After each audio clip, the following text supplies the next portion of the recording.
Fire signs, tignan po natin kung kamusta ang araw mo ngayon. Keep in mind po na ito ay general reading lamang. So, hindi po lahat ay makaka-relate. So, be open-minded. Sa mga hindi pa po nakasubscribe dito sa ating channel, please subscribe na po kayo and palike na din po ng ating video. At sa mga nais naman pong mag-avail ng ating private readings, Lucky Stones and Amulet, makikita nyo po yung link sa description box below. Tarot Intentions by Aliana Reyes. Tignan po natin kung kamusta ang araw mo ngayon. We have false person. Okay, so may taong mapagpanggap. Someone is deceiving you.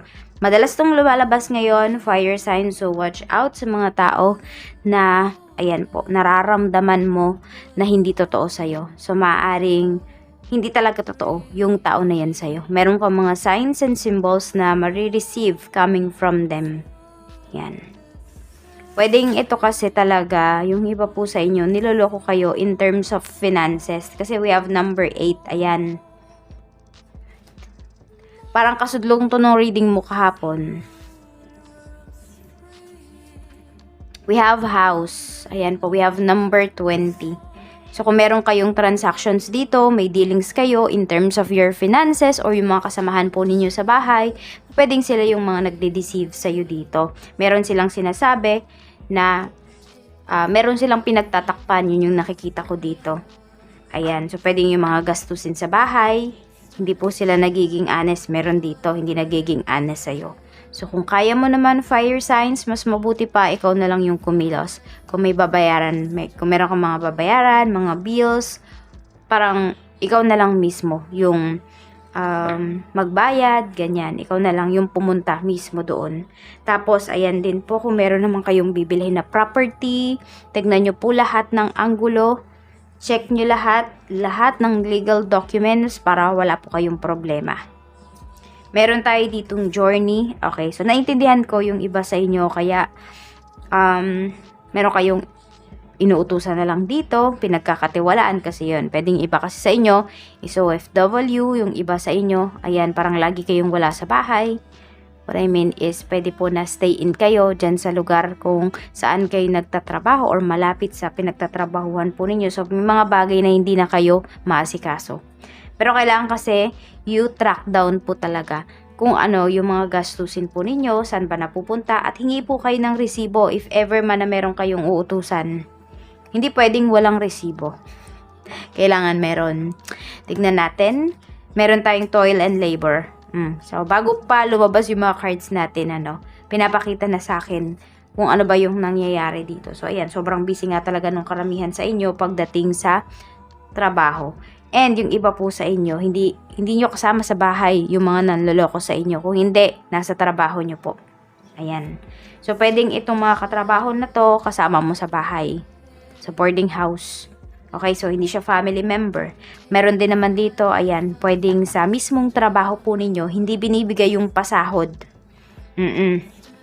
So baka yan, meron dito nagbabalak na talaga na umalis sa trabaho kasi hindi na tama yung treatment, hindi rin tama yung pasahod. So, nagkapatong-patong na yung kasinungalingan, yung damages na ginawa sa'yo dito sa trabaho mo. Tignan po natin ano pa yung mensahe para sa'yo. Spirit guide, mensahe pa po natin for fire signs, Aries, Leo, Sagittarius. Ayan, tignan natin.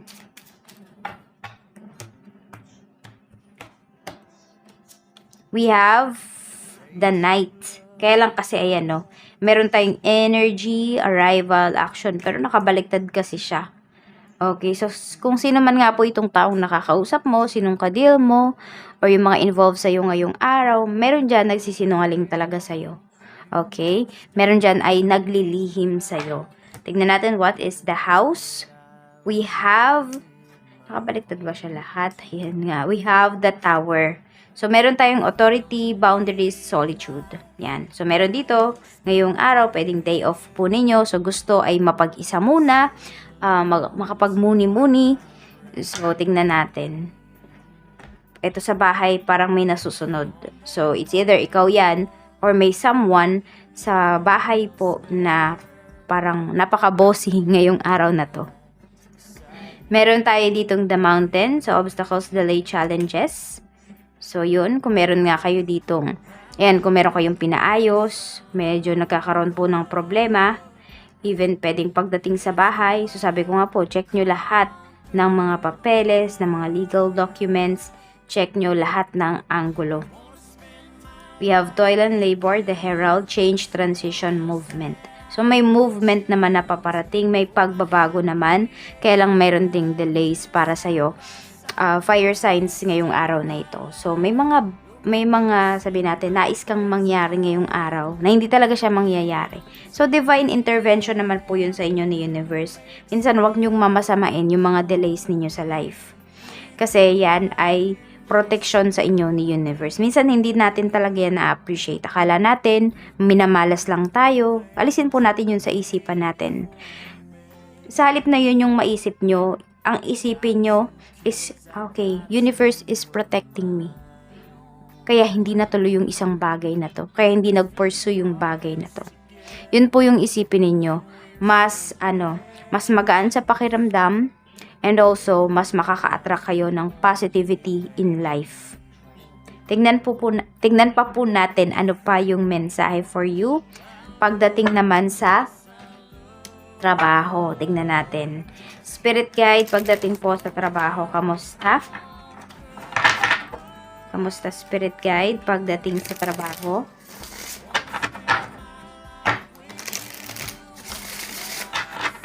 Trabaho po ni fire signs.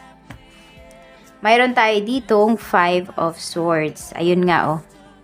An unwise choice. There's a better way that will make you happier. So, ito nga yung sinasabi ko. Bago pa talaga siya lumabas, nakita na natin. Okay? So, kino-confirm yung nakita natin dito sa ating oracle cards, dito sa ating tarot cards, pagdating sa iyong trabaho. So, meron nga dito, hindi masaya sa trabaho mo. Paano magiging masaya or siguro yung taong lang to yung masaya kasi siya lang yung kumikita. So, pwedeng nilalamangan niya kayo ng mga workers niya, ng mga employees niya. Yun yung lumalabas kasi dito. Avoid people who lack integrity and who have questionable motives. Ayan, mag-iingat din kayo. Kasi hindi naman talaga lahat ng nasa paligid ninyo ay totoo. Ano ba yung intensyon ng mga taong yan? Nafe-feel mo yan, fire signs, pero madalas talaga binabaliwala ninyo yung mga signs and signals na binibigay sa inyo ni universe. So, ito po, tignan mo rin kung tama ba yung choice mo or yung move mo towards dito sa trabaho mo. Yan. Kasi pwedeng may magsisisi dito. Kaya pag-isipan ninyo kung kayo po ay nadyan pa naman sa current job ninyo, okay ba talaga na umalis ka dyan or hindi? Pag-isipan mo, lalo na kung wala ka pong plano talaga, wala kang lilipatan, yung parang bahala na si Batman. Mahirap po yung ganon. Lalo na ngayon, mahirap ang buhay. Mahirap kumita ng pera. Mahirap ma-stuck. Meron tayo ditong Queen of Wands. So, ayun, wag din kayong maniniwala sa mga nangangako sa inyo ngayon na tutulungan kayong magkaroon ng trabaho, etc. Kilos pa rin po kayo. Yan, wag nyo masyadong asahan yung tao na yon. Kasi yun nga, baka ma-stuck kayo sa bahay kapag inasahan nyo. So, brilliant, talented, independent, controlling, there's nothing you can do. Believe in yourself. Never underestimate your ability to make your dreams come true. The need for balance between career and personal life. So, ito naman po ay pagdating sa iyong negosyo. So, meron dito pwedeng home-based business po yung mayroon kayo. Kaya lang, kahit nasa bahay kayo, maaring wala kayong masyadong nagagawa. Sabihin natin, pwedeng yung mga trabaho nyo sa bahay mismo, okay, mga gawaing bahay, pwedeng napapabayaan nyo na yan. Meron naman dito, yes, nakakapag-render kayo ng services. So, pwedeng meron po kayong kasambahay, meron kayong kinuhang kasambahay para yung mga gawain nyo sa bahay ay siya yung gumawa. At kayo ay focus sa business. Okay lang din naman po yun. Bakit? Bakit okay? Kasi po pwedeng yung, sabihin natin yung oras ninyo na maglilinis kayo sa bahay, kaya nyong kitain ng doble kapag nag-focus kayo or triple. Diba yung kunwari yung 1 hour, ang dami mo nang magagawa nun sa business mo. Ang dami mo nang kikitain, triple. So, nagiging lang kayo dito, nagiging practical kayo. Earth signs, and okay lang yun. Ayan, basta maniwala po kayo sa inyong sarili. So, yun yung nakikita ko marami dito. Home-based business yung mayroon kayo. Kaya, ayan. So, i-maximize nyo talaga yung inyong oras. Kasi, kung ano man yung gastos ninyo dito, kayang-kaya nyo talaga siyang kitain ng triple yung nakikita ko. Tingnan po natin. So, maganda po yung sales ninyo ngayon. And actually, medyo madaming makikipagtsikahan sa'yo dito ng mga clients mo. Ewan, basta gumagaan kasi yung pakiramdam nila. Oo. Fire signs. Tingnan naman natin pagdating naman sa iyong kaperahan. So, ang ganda rin. Sabi nga dito, loyal, dedicated, protective, apprehensive, plan carefully before taking action. Ito yun, kung maglalabas kayo ng malaking pera sa isang property, make sure na i-check nyo po yan. Or kung may bibilhin lang kayo ngayon, pwedeng nagka-canvas yung iba sa inyo. Yan, hindi lang isang grocery store yung pinuntahan ninyo. So, may mga ganun talaga, may mga taong matsyatsaga. Fire sign. So, baka yung iba sa inyo, ayan. Lalo na yung mga nagtitipid. So, nagka-canvas muna. Kung ano man po itong bibilhin ninyo ngayon. Sabi dito, wait for perfect timing. A guardian angel or someone who watches over you. So, pwedeng may tutulong sa inyo dito. Okay? So, di ba sabi ko nga, pwedeng may delays, may divine intervention para sa inyo ngayong araw na ito. So, pwedeng maranasan nyo talaga po yan. So, sabi ko nga, huwag nyong isipin na minalas kayo ngayong araw. Yan po ay protection ni universe para sa inyo. So, kung meron kayo ditong, di ba, may bibilhin kayo, sure na kayo dun sa isang bagay na yun. Pero, pag, yung nagtanong na kayo, sold out na. So, yun po. Nire-redirect lang kayo ni universe sa mas importanteng pagkakagastosan ninyo. Or mas fit, mas kailangan mo na produkto. For example, mapupunta ka pala dun sa mas hiyang sayo.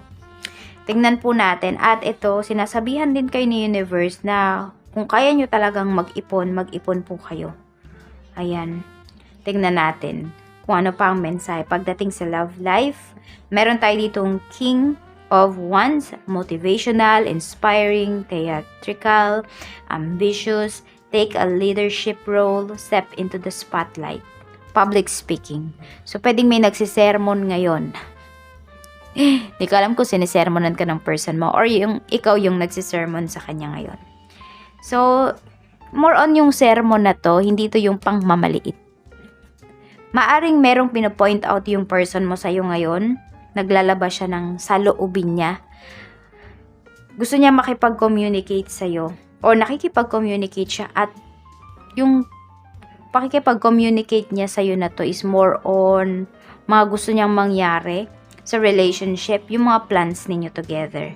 So, wag mong mamasamain if nasisermonan ka ngayon ng person mo or meron siyang sinasabi sa'yo kasi nakikita niya na yung mga ginagawa mo, or baliktad no, baka yung mga ginagawa niya is hindi aligned doon sa mga pangako niya sa'yo or sa mga goals ninyo. Kaya, yun, someone sa inyong, or basta isa sa inyo, ayan, is pwede na ipo-point out ngayong araw yung mga ginagawa ng person.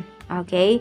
So, wag sasama yung loob. Yan yung sinasabi ni universe. Ito po yung mga lucky numbers ninyo na number 38, number 5, 17, 10, 20, 21.